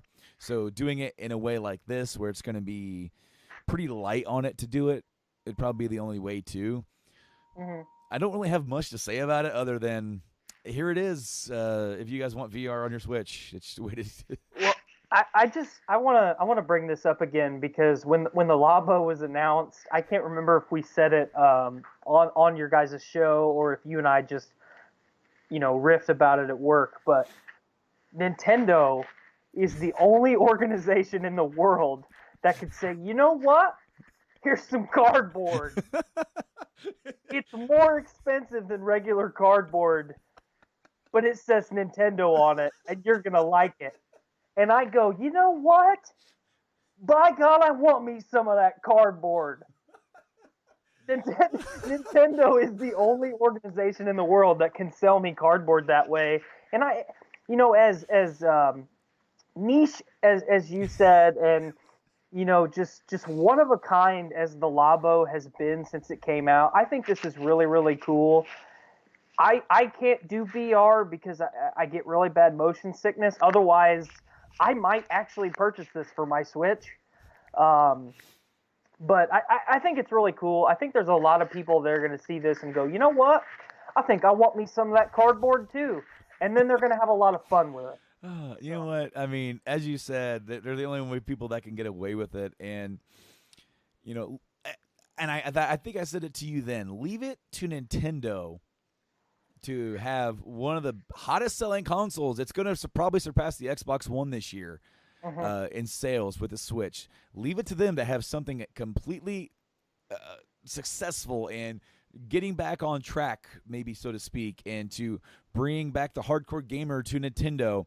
Leave it to them to try something completely out of left field and do something completely different, because they love to innovate and try something new. This is something that utilizes the Switch in ways that most games don't use it for. You throw in a little bit of black backgrounds and, like some rain-looking ink, and this might be something that looks like Hideo Kojima designed it. You're right, man. You're right. But the Nintendo thing that I really wanted to discuss with you is, of course, the announcement of the new Pokemon games. Sword and Shield versions coming to Switch this fall. They launched it with a trailer with their own direct. They didn't put it with the other direct that came out when they announced the remake of Link's Awakening and all that cool stuff that they had to. That direct was just killer. I thought they killed it. But then they hit us with this just a few weeks later. What did you think about the trailer that we got, and then just the new Pokemon generation that's coming out with this? So watching this trailer, I watched it, almost 3 or 4 times consecutively. I had a little bit of downtime at work, so I thought, you know what, Blaine and Matt, have been asking me about this, so why don't I go ahead and put my eyes on it? And initially, I was a little bit put off, unnecessarily, because I really enjoyed Pokemon Let's Go, but towards the end of the game, I was thoroughly fed up with Pokemon Go on my Nintendo Switch. You know what I mean? I was really frustrated that to throw a Pokeball with a button, I had to have the console in handheld mode, or I had to have one Joy-Con by itself. I couldn't put it in the little Joy-Con dock. So I was a little bit frustrated about that, and watching the actual gameplay portions of this trailer, I thought, oh man, I'm going to buy one of these editions no matter what, but oh man, here we go again. I'm going to have to nitpick a Pokemon game, and that's something that I don't want to do. Needless to say, I am very excited. The three starter Pokemon that we have for this generation are actually, I would say, the first starter Pokemon that I've been excited since Generation 2. It's funny you say that, because Blaine was like, those all look the same to me. As far as generation to generation, no, like with themselves. These 3 starters, on these, like how they all looked in design, they all look the exact same to me, and I'm like, well, they're all circular in design, but they all are visibly look different. Right. Chameleon frog and a rabbit don't look the same to me. So did you see the meme going around about the green one, right? Yeah. About its final evolution form being Cell? I thought that was right. funny. But yeah. I love that the random battles are back. That's on the screen right now with the trailer. I love that that's back, and how you crouch in the grass. This looks like a consoleized Pokemon game that isn't, like you said, like a Go version. And the battles look really cool. The fact that you can go indoors. I know this has been stuff that's kind of been in Pokemon games kind of leading up to this, but now we have one that's next level, powered by a console instead of a handheld. I mean, even though the Switch is both, the Switch is a console. Well, and definitely, let me reiterate, the apprehension that I had about it being a Go style game. That, I mean, I watched 3 more seconds of the gameplay of the trailer, and I was like, oh, okay, And then I remembered back to Nintendo's kind of press release 5-6 months ago, whatever it was, when they said, be prepared, we have a next generation Pokemon game coming next year sometime. It's not going to be in the style of Pokemon Go. So my apprehensions were definitely unnecessary, and I just needed to be a little bit more patient. As funny as some of these memes have been, I was a little bit disappointed that this got memeified as quick as it did. because there are, and you know, I can't speak for everybody, but I'm sure that there's someone out there that said, you know what, them pocket demons got made into a meme, and now I don't want to play them. Well, you know, within one day, I had seen these 3 starters sexually objectified into curvaceous women, and I showed Blaine. I said, it's been less than a day. The internet is nuts. And then you saved all those images. I did not save those images. I showed him and then scrolled on. But, you know, there was the sword, shield, gun memes that popped up right away. Yeah. You know, it is what it is. It's 2019. I mean, everything is meme. Yeet. Is it Pokemon Yeet? Mm-hmm. That's an edition that I actually want. Right. You know what? I'm super excited for this. This is a game that's coming out this fall that I won't be able to buy because of my new kid. And I say that. I'm going to keep saying that. I got to put it back in my mind. I got to wait probably until Christmas bonus until I can buy some games to catch up on some stuff. But I set out Go. I wanted to get it, and then I was like, man, I don't know. If I want to play the whole game like that. I thought it would be something cool that maybe my kid could do but then I'm thinking he's going to throw the damn thing and he's going to hit stuff with it. I think I might have enjoyed Go a little bit more if I had the Pokeball controller or the Pokeball Joy-Con. Yeah. I've enjoyed my Switch so much, and I can barely justify buying another set of Joy-Cons because I've essentially just played the Switch by myself. That I can't really justify buying a Joy-Con that's shaped like a Pokeball for like $70, you know? So, I mean, I'm sure I'll eventually get it. And I think it would be really nice that it's not mandatory that you play this in the style of Go. But for all the fans that bought that Pokeball Joy-Con for Let's Go, I think it would be really good on Nintendo if they allowed, or if they made that Pokeball supported in this game. Yeah. I think a lot of fans would say, you know what? I may or may not have enjoyed Let's Go, but this looks really cool, and I can use that controller again, so I'm definitely going to get it. Right, you know, and that peripheral is like $50 or something like that. So, hey, I think my kid's coming back here to say goodnight. If you can get the door open. Hey, buddy.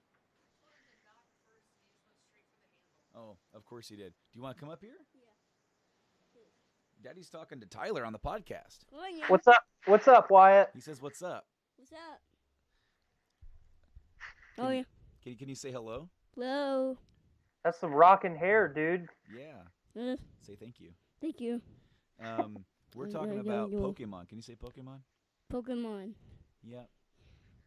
You know, I don't think we've quite introduced you to Pokemon yet. We just started with Dragon Ball, haven't we? Yeah. Do you like Dragon Ball? Yeah. What do you like about Dragon Ball? He just stop and fight. They fight? Yeah. Yeah. Yeah. Yes. Is that you? Do you like Gohan? Yes. Yeah. What is that a game over there? Yeah, that's a game we're talking about the new Pokemon Sword and Shield, and we're if you're on the live stream or on YouTube, you can see I have the trailer playing in the background. Yeah. Is that pretty cool? Are you getting ready to go night-night? No. You're not? I just want to talk. Oh, you just want to stay back here and talk? I'm here for the long haul. Yeah. Play cousin. How you doing in there? How you doing, Tyler? I'm doing good. He said he's doing pretty good. Thanks for asking, Wyatt. Yeah. You're doing really good. Chatting. All right, buddy. Well, we're going to finish up this podcast. You need to go night-night. Can you give me lovin's? Yes. Well, yes, guys. Yeah, I know. Can you give me lovin's? Give me a hug. No, I want to do the podcast. All right, come here. What, Dad? I don't want to give you a hug. Yeah, we gotta do your eat-eyes. Okay, come here. Give me a muss. Mwah. Love you, kiddo. What is this? That's my chair. That's my chair. Love him. What? Bye. What in tarnation is this? Oh man, he is so cute. Oh, gotta love them. Yeah, man. Appearances from both kiddos on this show. But dude, I when I saw the trailer, I was initially this is exactly what I want, man. This is like the traditional Pokemon game on the Switch. And from the get-go, they showed me just enough in the trailer to say, look, your random battles are back. You're like they've upped the game on the visuals, which of course they should. They're on the Switch, and this doesn't look like just a handheld game put on a console. This looks like it's going to really push the barriers of what the next Pokemon games are going to be. Right. And well, and obviously, we've got a whole new region, which will be cool. It's very UK centric, which has never been done in a Pokemon game before. So I think that'll be really neat. The one question I had about Sword and Shield is, as funny and kind of tongue in cheek as the Sword Shield gun memes have been, kind of going all the way back to the beginning. Does the Asian market get get its own release of its own version of the game in kind of i.e. Pokemon Green, Leaf Green, or whatever it was, the first one? Well, I don't know. They really haven't done a third version of a game in a little bit. With Black and White, we didn't get Gray. We got Black and White 2, which was kind of a sequel with, then they did some of the remakes over the years. So it's like, I don't exactly know. Is it needed? How many Pokemon are we getting added? We don't necessarily know. They typically do what, about 100 per generation, kind of ish? Yeah, roughly. So it'll be interesting to see what ones are exclusive to what versions. Of course, there's always two versions, and they're sort of equal down the line. If you've noticed, they've always sort of keep the same ones that they've kept separate throughout the generations. They just say, well, Growlithe was exclusive to Fire, so Fire Red or Red version, so we're going to keep him over here. And in a way, just from the colors, we're getting another red and blue, right, with that. So that's kind of cool. But, I'm thoroughly excited for this. This is going to be their killer app, their big killer game, and for the fall. I feel like what they did was pretty smart, though, because they capitalized on the repopularization of Pokemon using the Go app, and then bringing them in with the Let's Go game to saying, hey, guys, it's been a long time since you played a traditional game. Guess what? Next year, that's coming out. So if you already have a Switch, here it is for you. And then, of course, all those that haven't bought the Switch yet, who have been maybe waiting, this is your chance. This is, I think this is going to be a big moneymaker for Nintendo. There are going to be a lot of people that I would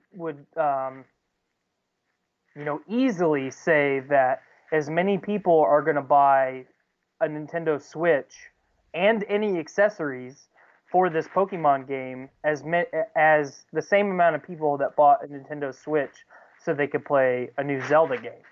Well, and that coed be, and we've talked about here on the show how crazy Let's Go sold a lot of copies in like a month or 2 months, and then how much Smash Brothers sold. It sold gangbusters in less than a month. It sold like 10 million copies. It's about to overtake. I guarantee you, it's going to overtake and become the best-selling game on the console. Yeah, because the last time that I had looked, it was still, in a lot of, reports, still outselling a lot newer games for the Switch.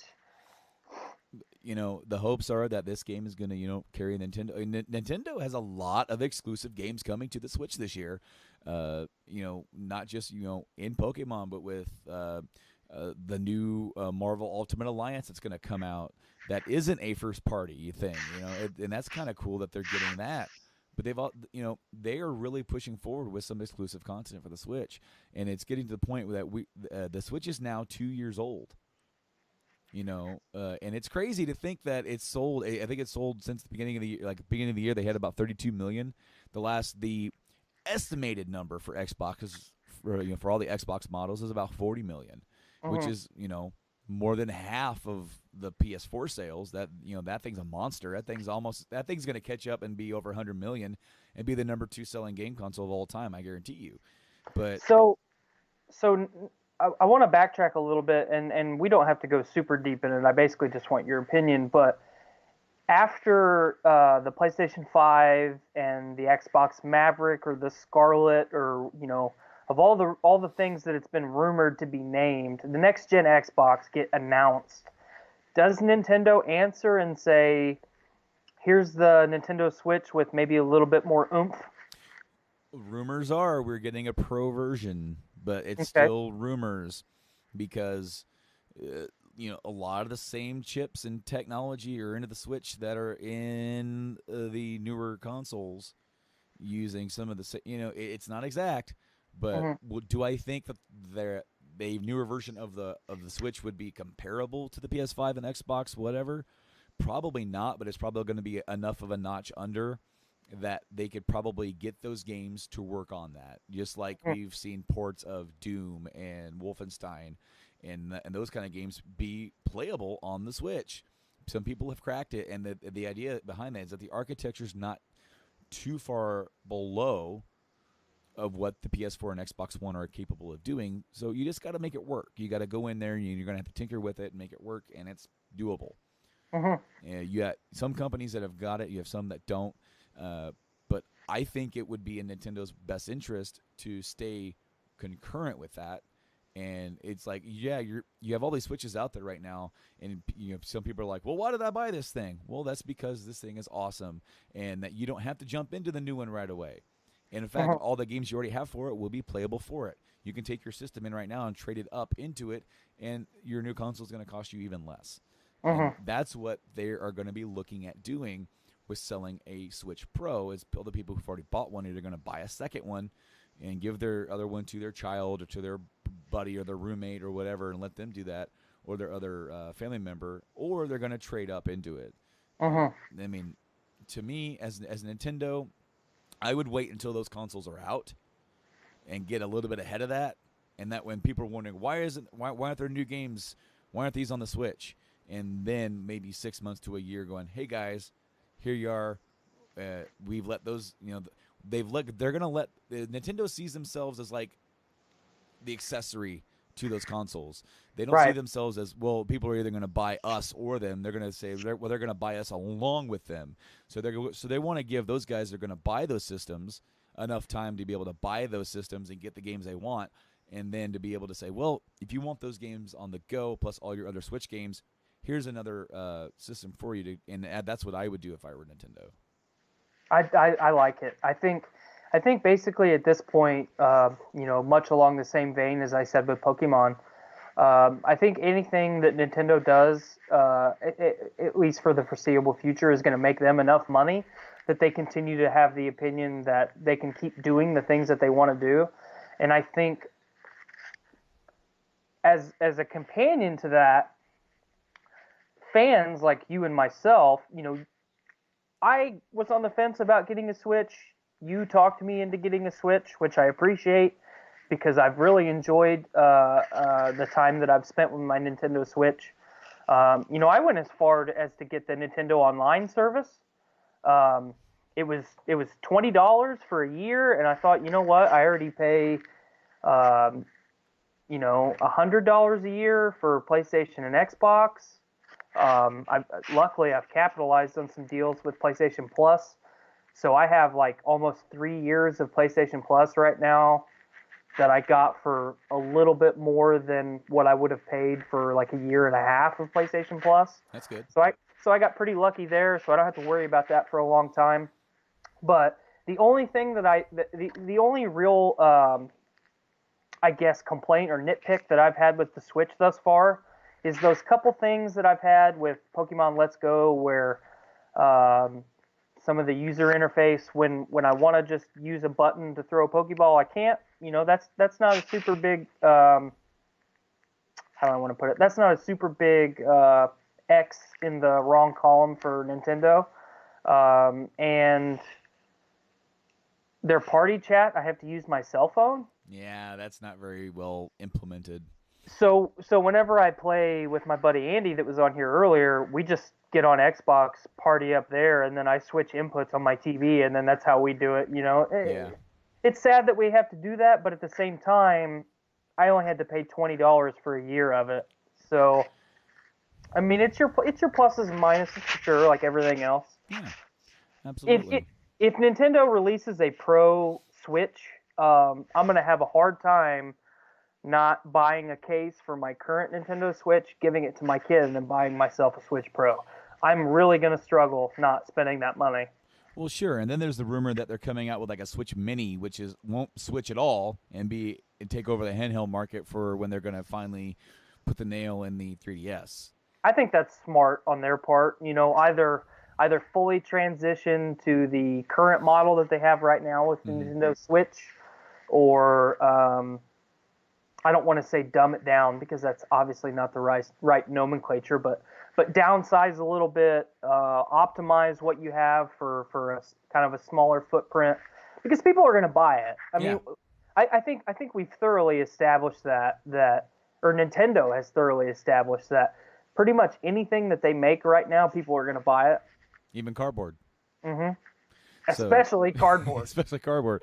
Well, and the thing is, you'd be able to phase out the current model completely. You'd be able to put out 2 whole new models with new chipsets, which would fix the whole hacking, thing that they had with the Tegra chipsets. And marketing is all important. As we learned, the marketing of the Wii U was a complete and total failure. So they need to be able to market and say this is the Switch Pro, and market the games for Pro completely. Like, you cannot play this on Mini. And then the mini games, you got to make sure that, if it can't switch, if it can't lock out your Joy-Cons, that, there's going to be some limited stuff there. But then again, just like we saw with the 3DS, they got sued with the 3DS and lost, in every single 3DS 3D model they sold, they had to give a penny to whoever won that suit. And that's why they went gangbusters with saying, guys, get the 2DS without the 3D. It's good for your kids. And we don't have to pay anybody any extra money for it. And, of course, people went and bought the crap out of the 2DS Wedge and then the new 2DS XL. Well, shit, I almost bought one. Right. I didn't even need one, and I almost bought one. But, I mean, Nintendo's killing it right now on all fronts. And they're only going to get, hopefully, better. And with, they've already kind of hit a lot of their major hitters, of course.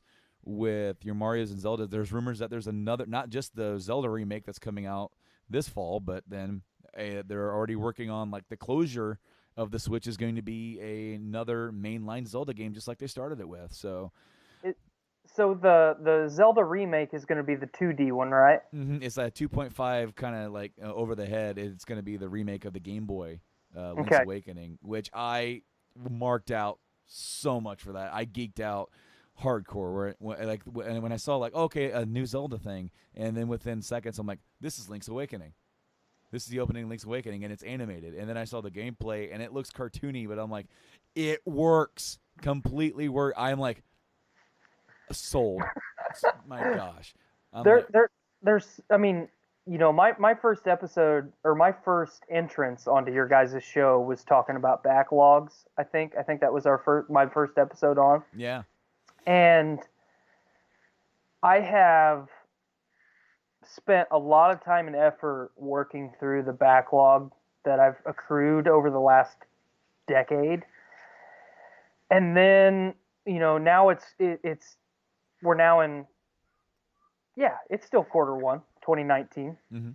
I had to do some math in my head. That's real hard. I gotta count to 3. Got to count to 3 and say the name of the months at the same time. I almost shut down. But I've got Metro Exodus that I have been a big fan of that franchise since Deep Silver spent the time to say, you know what? You guys pointed out every flaw that we had with Metro 2033. We're going to not only make a sequel, But almost right after we make those sequels, we're going to remaster them both, sell them together as a package, and they're going to be flawless. We promise you, they will be flawless.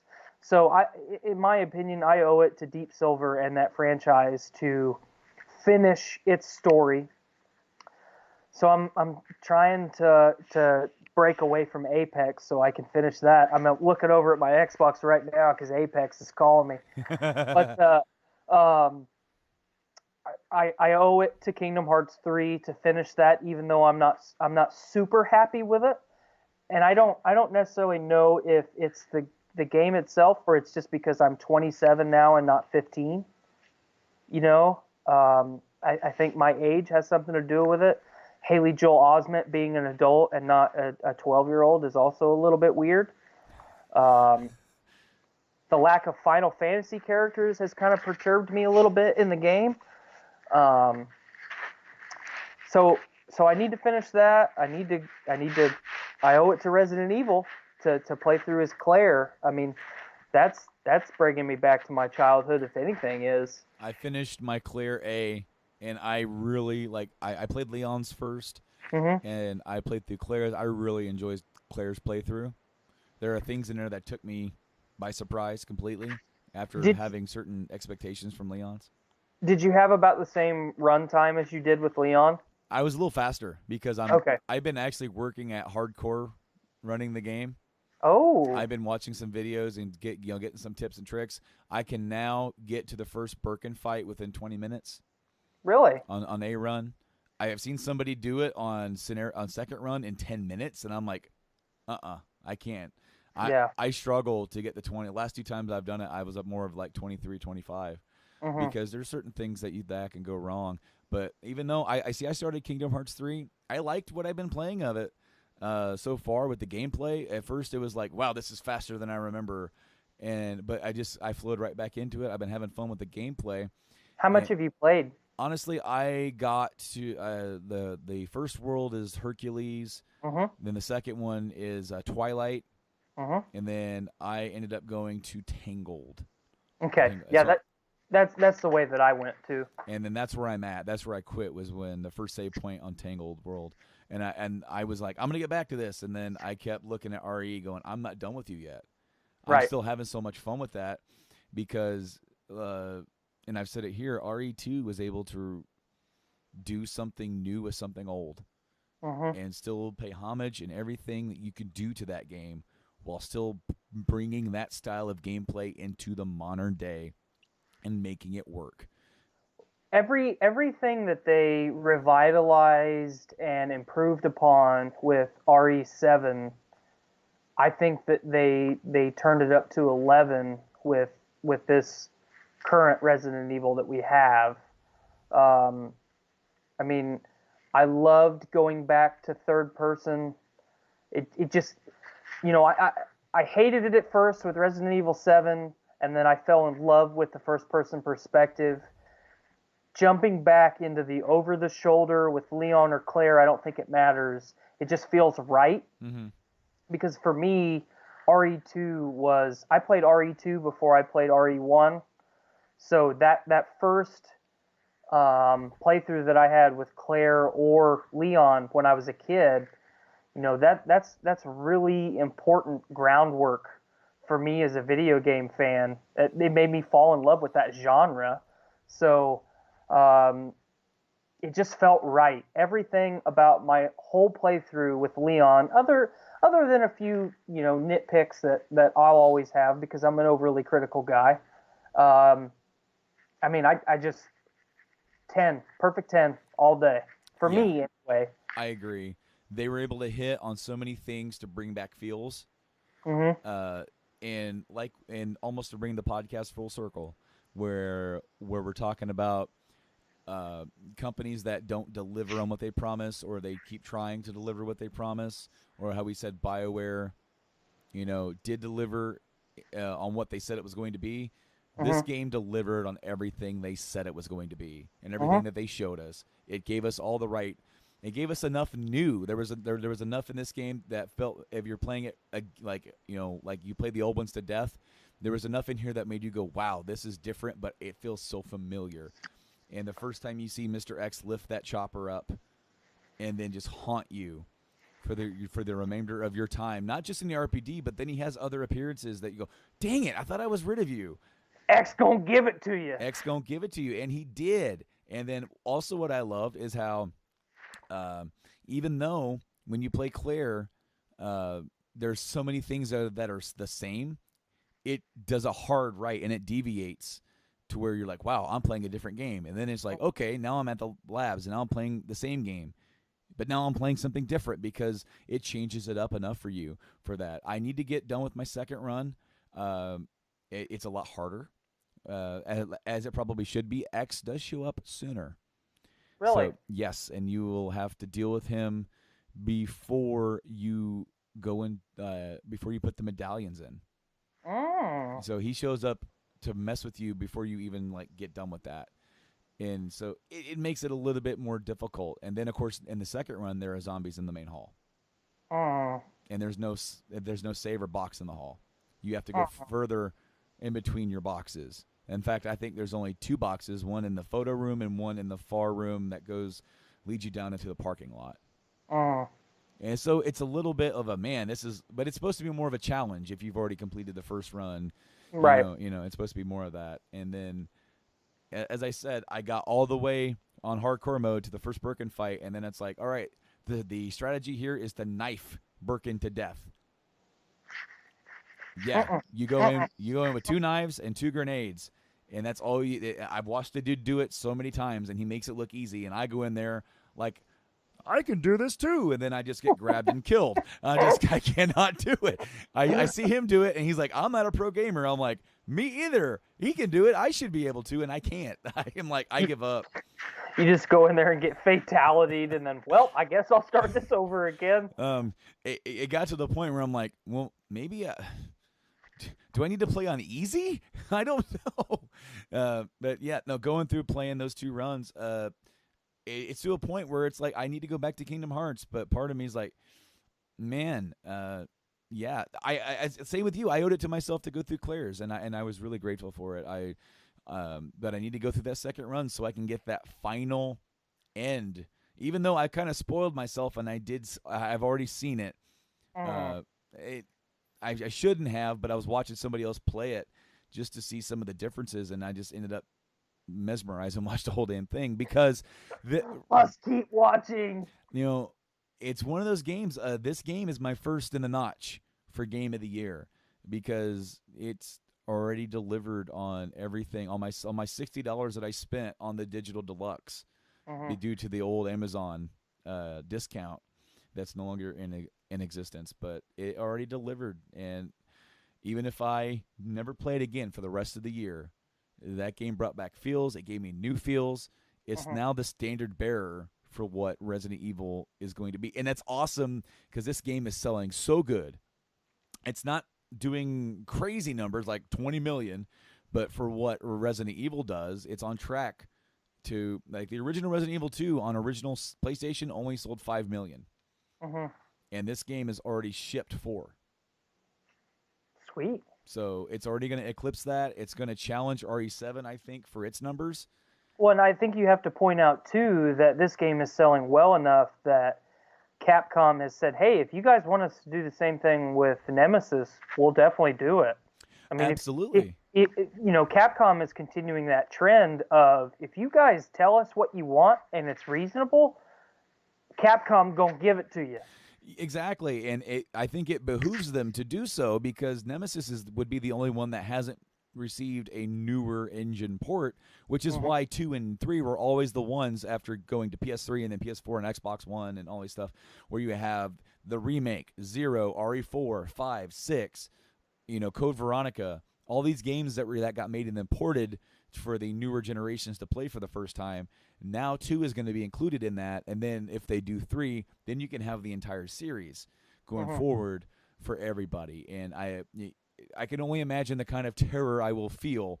Mr. X was terrible enough trying to deal with the puzzles and him at the same time. To have one of those, which I love the way that they redid it to where he doesn't just show up, he just stalks you. for a certain amount of the game. If they have that with Nemesis where he's able to run, Right. I'm going to just like scream because I was already on edge enough having X stompingly pound. I loved how you could hear him coming from the other room, and then you stopped and went, crap, all right. And then you got to try and lose him. And then, of course, there's a couple rooms he can't go into. Right. So then you, like, I actually got to a place where he didn't go, where I was actually supposed to go. And he was right behind me, and he stopped and walked away. And then I'm like, all right, I think I can leave. And I heard his footsteps again, and I'm like, crap, is he here? He was on the floor above me, but I could still hear him. And I'm like, this is like classic Jason Voorhees stuff. Oh, yeah. You know, and this is awesome. I totally dug it. I cannot wait for them to do Nemesis, which it kind of seems like they're going to do. They're already working on 8 as we speak, and they're taking input from this game to go forward with that because they are delighted by seeing how, like, there were just a reaction. And I saw a post just before we started in reference to Monster Hunter, Mega Man, Resident Evil, and and with Devil May Cry 5 that, Capcom is the old Capcom we love is back. And just keep bringing it, guys. Just keep doing what you are doing. You guys don't have to deviate. Right now, with the fall of Bethesda, unfortunately, taking place where people are like really down on them, and of course with a few years before that, Konami pissing off a lot of their diehard fans, and we're seeing all these big giants and people who we've loved and developers that we've loved crash. And then we saw it with Capcom too when they decided to make all their games like deviate and be more action oriented and different. Right. And then they've course corrected, and the people are just praising them nonstop. Well, and where I was going to go next, and I'll get back to Resident Evil in just a second. You've got, for me anyway, the 2 games that I talked about, plus I need to do my Claire playthrough with RE. Then I've got Days Gone coming out next month. That's a game that I've looked forward to for a long time. I've been really hyped about.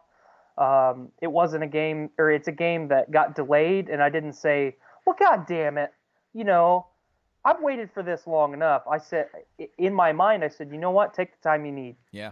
Because that first gameplay trailer I saw, I was like, I've got to play this. Right. It just looks good. Hey, Clint, thanks for stopping by. Hey, man, how's it going? But you've got that.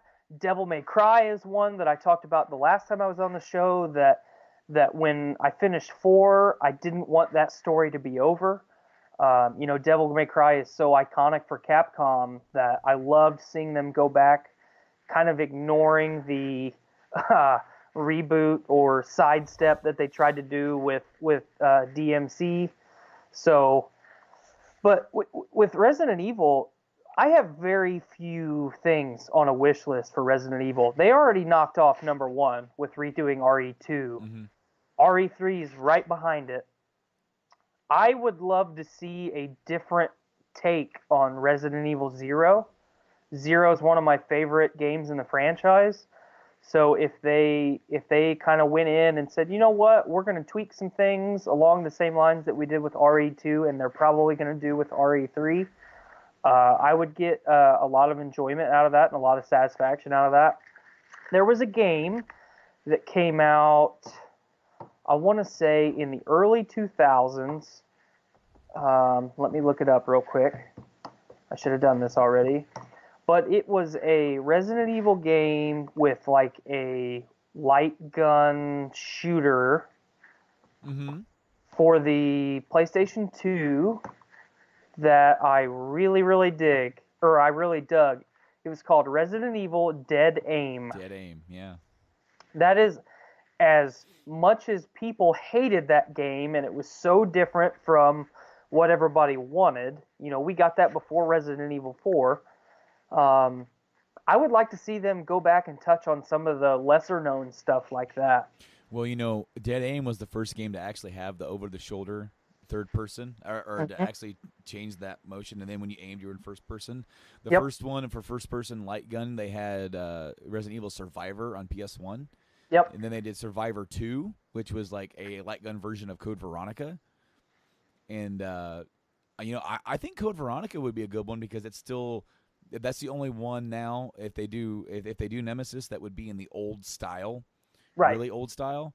Even though it's in a newer engine, and I just sold the shoot. Oh, no kidding, Clint. He just said he just sold the shooter for that last month for $125. But going also back to revisit, do you remember like Resident Evil Outbreak? Yeah. Yeah, I actually really loved those games. I have the first one and the second one on kind of my tower of reminiscing or antiquity games that weren't necessarily very good, but I still really liked. Outbreak 1 and Outbreak 2 are both on that tower. Well, like, okay, so those games were pretty early on in the console, for console online gaming, especially for the PS2, with the, you couldn't do voice chat or anything. You had to do like these kind of emotes and stuff like that. But imagine taking like the engine that they've now used with the RE engine with 2 and applying that with like an online mode, because it's like, as much as I said before, where I'm not an online player myself, I think that would be really fun to team up with some other players and have these little scenarios that you can play through together. Absolutely. Well, and especially, with Resident Evil, the genre is what brings in a lot of fans. But I think, putting the storytelling aside, I think the character pieces that every Resident Evil game inevitably ends up being are what really grabs fans and holds on to fans and turns them into longtime followers of the series. So there's so many cool characters that you could introduce with a game in the style of Resident Evil Outbreak or something along those lines that, I look at Capcom a lot of the same ways that I just, kind of hyped up Nintendo. Absolutely, dude. They have been absolutely killing it, like I said. And I look forward to, what's around the corner for them. Whether that's a new Resident Evil or, hit us with like another Monster Hunter in a couple of years or whatever. It'd be really neat to see what they've got cooking. But right. As far as that goes, man, I think that about covers it for us today here on the show. We talked about quite a bit, and it was so good to catch up with you again and talk gaming with you. It's been a while since I've actually sat down and talked to you. I miss you tons. Like, I think about you a lot as far as, I'll be at work and I'll think, I wish Tyler were here for me to say this to him right now. Or Blaine will do something where I'll look at him and I wish you were across from me. Just so I can hear, yell at him. Just so I can hear what you could say to him. That happens a lot. But really cool news. I'm actually scheduled to be on Podcastrophe, your show, next week, next Tuesday. That's my week to be back. So we're gonna have some fun. And I'll actually be in studio for that. I'll actually be in there. I'm going to be on vacation starting next week. It's going to kick off with Metallica down in Indy. I'm off all week and half of the next. It's going to be a great time. I'll hopefully get some gaming in, get some cleaning. I need to clean my game room. One reason why this thing is right here is so that way you guys don't see the mess that is on my futon. I have positioned it in a way that's not in my way. I'm currently on a plastic folding table in my throne room, facing my fish tank because I literally have nowhere else to go. So, there's a lot of projects or things that I've been putting off, getting lost in the daily grind. You get home from work, man, you're tired, and you want to kick back, kick your feet up. I've been chilling out. I've been watching through Dragon Ball Z Kai, which is, as a Dragon Ball fan, I've never done. Because I've always been like, I like the originals. And then I saw like a few videos, and I'm like, I'm going to give it a shot, and I'm loving it. There's a lot of Kai that I really enjoyed, and there's a lot of Kai that I was like, man, why did they change this? I'm really digging it as far as the direct translation. I've been doing that. I've been playing some Resident Evil. I've been killing some zombies. I've been running from Mr. X. I've been trying those hardcore runs and just failing miserably to Birkin. I feel like if I can get past him, I'll be good until I get to the next Birkin. Well, that first Birkin fight's hard anyway. I mean, whether you're on hardcore mode or not, I mean, it's just tough. Well, and then they did I got to knife him, and I'm thinking of trying it on stream just so people can watch me fail over and over again, but. But, dude, it's been so good catching up with you again here on the show. Hopefully we can have you back on soon. And hopefully Mike's feeling better with his surgery. His surgery's coming up on April 1st. So there's going to be at least an episode that we have pre-recorded that's going to be aired. He's going to have 2 weeks off of work for that. And hopefully he's going to start feeling better soon with his ailment, with this thing he's got going on. Hopefully they can get him feeling good. And hopefully he'll be back with me here soon. But, Tyler, I'll get to see you on Tuesday. Go ahead and let everybody know where they can find Podcastrophe. Check us out on Facebook every Tuesday in between 5:30 and 6. We live stream our show from start to end, and then you can catch that backlog or the stream after it's been live streamed. I said stream 9 times in a row. You can check that out on YouTube at Podcastrophe Pod, I believe, is what the username is. That drops on Thursday.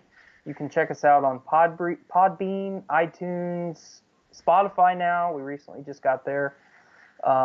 Every Thursday our show drops there at Podcastrophe.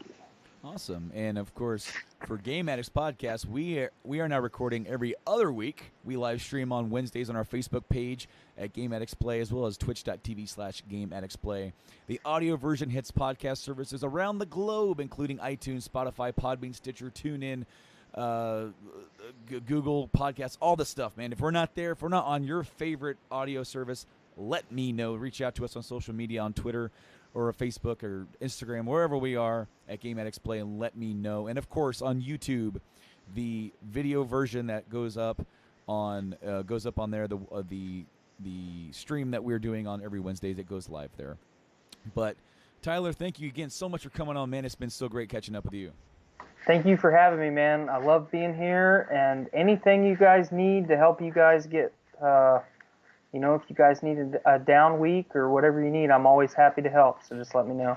Dude, I will be hitting you up with some ideas very soon. Trust Awesome. me, I have some pretty cool ideas that I want to hit you up with. But, guys, thank you so much for checking out this episode of the show. Until next time, I've been Brando. And I've been Tyler. See you guys next time, guys. Game on.